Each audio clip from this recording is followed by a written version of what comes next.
ಮನೆ ಮಗಳು ಇನ್ನೊಬ್ರು ಮನೆಗೆ ಸೇರೋ ಅಂತ ಮೊದಲನೇ ಅಂತ ಇದು. Hi hello welcome back to another vlog. Night ಲೇಟಾಗಿ ಬಂದಿದ್ದಾಗಿ ಸ್ವಲ್ಪ ಲೇಟಾಗಿ ಎದ್ದಿದ್ದಾಯಿತು. ನೀರು ಕಾಯೋದಕ್ಕೆ ಒಲೆಗೆ ಉರಿ ಹಾಕಿದ್ದಾರೆ. ಇದ್ರು ಬಿಸಿನೀರು ಕೂಡ ರೆಡಿ ಆಗಿತ್ತು. ಆ ಕಡೆ ಭಟ್ರು ಅಡುಗೆಗೆ ರೆಡಿ ಮಾಡ್ಕೊತಾ ಇದ್ರು. ಇದೆಲ್ಲ ನೋಡಿದ್ರೆ ನಾವು ಇಲ್ಲಿಗೆ ಬಂದಿದ್ದೀವಿ ಅಂತ ಅನ್ಕೊತಾ ಇದ್ದೀರಾ?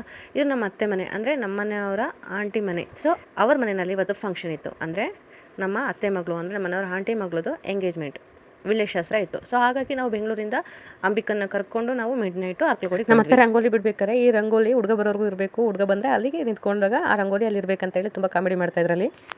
ಇನ್ನು ಬೆಳಗ್ಗೆ ಎಲ್ಲರೂ ಅವ್ರವ್ರ ಕೆಲಸದಲ್ಲಿ ಬ್ಯುಸಿ ಆಗಿದ್ರು. ನಾನು ಫ್ರೆಶ್ ಅಪ್ ಆದೆ ಫಸ್ಟು. ಇನ್ನು ತಿಂಡಿ ರೆಡಿ ಆಗೋದಕ್ಕೆ ಎಲ್ಲರೂ ಕೂಡ ಫ್ರೆಶ್ ಅಪ್ ಆದ್ವಿ. ನೆಕ್ಸ್ಟ್ ತಿಂಡಿ ಮಾಡ್ಕೊಳ್ಳೋಣ ಅಂತ ಕೂತ್ಕೊಂಡ್ವಿ. ಇವರು ನಮ್ಮ ಮಾವ ಮತ್ತು ಪಲಾವ್ ಮಾಡಿದ್ರು ಟಿಫನ್ಗೆ. ನೋಡಿ ಇವಳೆ ಅಂಬಿಕಾ. ಇನ್ನು ರಿಲೇಟಿವ್ಸ್ ಎಲ್ಲ ಒಬ್ಬೊಬ್ಬರಾಗೆ ಬರೋಕ್ಕೆ ಶುರು ಮಾಡಿದ್ರು. ಜಾಸ್ತಿ ಜನಕ್ಕೇನು ಹೇಳ್ಕೊಂಡಿಲ್ಲ, ಕಡಿಮೆ ಜನಕ್ಕೇ ಅರ್ಜೆಂಟಲ್ಲಿ ಅರೇಂಜ್ಮೆಂಟನ್ನು ಮಾಡ್ಕೊಂಡಿರೋದು. ಹಾಗಾಗಿ ಸಿಂಪಲ್ಲಾಗಿ ಮಾಡ್ಕೊಳ್ಳೋಣ ಅಂತ ಹೇಳ್ಬಿಟ್ಟು. ಮತ್ತು ನೋಡಿ ಇವಾಗ ಹುಡುಗರ ಮನೆ ಕಡೆಯವ್ರು ಬಂದರು. ಹುಡುಗರ ಮನೆ ಕಡೆಯವರು ಇನ್ನು ನಮಗೆ ಗೊತ್ತಿರೋರೆ. ನನ್ನ ಹಸ್ಬೆಂಡ್ ಮನೆ ಇದೆಯಲ್ಲ ಆ ಊರು ಪಕ್ಕದೂರವರೇ. ಈ ರೀತಿಯಲ್ಲಿ ಹುಡುಗರ ಮನೆ ಕಡೆಯಿಂದ ತಂದಂತಹ ಹೂವು ಹಣ್ಣು ಇದನ್ನೆಲ್ಲ ಒಂದು ತಟ್ಟೆಗೆಲ್ಲ ಇಟ್ಟು ಈ ರೀತಿಯಲ್ಲಿ ಅರೇಂಜ್ ಮಾಡಿದ್ರು. ನಾವು ಗೊತ್ತಲ್ವಾ, ಕ್ಯಾಮ್ರಾಮನ್ಗಳು ಮೊಬೈಲ್ ಹಿಡ್ಕೊಂಡು ನಿಂತ್ಕೊಂಡ್ಬಿಡ್ತೀವಿ. ಕಂಟೆಂಟ್ ಕ್ರಿಯೇಟರ್ ಕೆಲಸನೇ ಅದಲ್ಲ. ಫಂಕ್ಷನ್ ಅಟೆಂಡ್ ಮಾಡೋದ್ರ ಜೊತೆಗೆ ನಾವು ವಿಡಿಯೋನು ಕೂಡ ಮಾಡೋದಕ್ಕೆ ಸ್ಟ್ರಗಲ್ ಪಡ್ತೀವಿ.